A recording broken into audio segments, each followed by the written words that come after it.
Super 6 తో పాటు వీళ్ళు ఇస్తానన్నటువంటి 143 143 హామీసెస్ మీద కూడా చర్చ జరగకూడదు. కాబట్టి ఇప్పుడు కొత్తది తెలుగుదేశం పార్టీ ఒక డైవర్షన్ పాలిటిక్స్ లో భాగంగా 143 అని పెట్టి, అంటే 143 143 కోట్లు జగన్మోహన్ రెడ్డి గారు సింగపూర్ కంపెనీల నుంచి ఏదైతే వాళ్ళ ప్రభుత్వాలు లంచం అడిగాడని చెప్పి ఒక తప్పుడు కూతలకు వస్తూ ఉంది.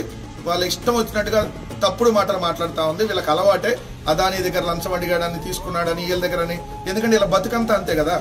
వీళ్ళు తీసుకునేది చంద్రబాబు నాయుడు బతుకు గురించి రామారావు గారు స్వయంగా చెప్పారు. ఆ రోజుల్లోనే సారా బాట్లింగ్ ప్లాంట్ కోసం 3 కోట్లు ఏదైతే వెళ్ళి గోని సంచుల్లో తెచ్చుకున్నాడు చంద్రబాబు నాయుడు గారు తాజ్ బంజారా హోటల్ దగ్గర.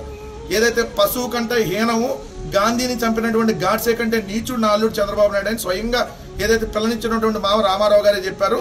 ఇతను డబ్బు కోసం ఎటువంటి లత్కోర్ పనైనా చేస్తాడని కూడా రామారావు గారు చెప్పారు. అంటే వాళ్ళకి అలవాటు కాబట్టి ఆ తెలుగుదేశం వాళ్ళకి దాన్ని జగన్మోహన్ రెడ్డి గారి మీద మళ్లించడం కోసం 143 హామీసెస్ గురించి అడుగుతుంటే, అంటే 143 హామీల గురించి అడుగుతుంటే వాళ్ళు 143 కోట్లు అని చెప్పి సింక్ అయ్యే విధంగా తప్పుడు ప్రచారం చేస్తున్నారు. సింగపూర్ ప్రభుత్వంతో అసలు రాష్ట్ర ప్రభుత్వం ఎప్పుడు ఒప్పందం కుదుర్చుకోలేదు. దీన్ని ఒకదాన్ని తీసుకొని వచ్చి డైవర్ట్ చేసేటటువంటి కార్యక్రమం చేస్తా ఉన్నాడు.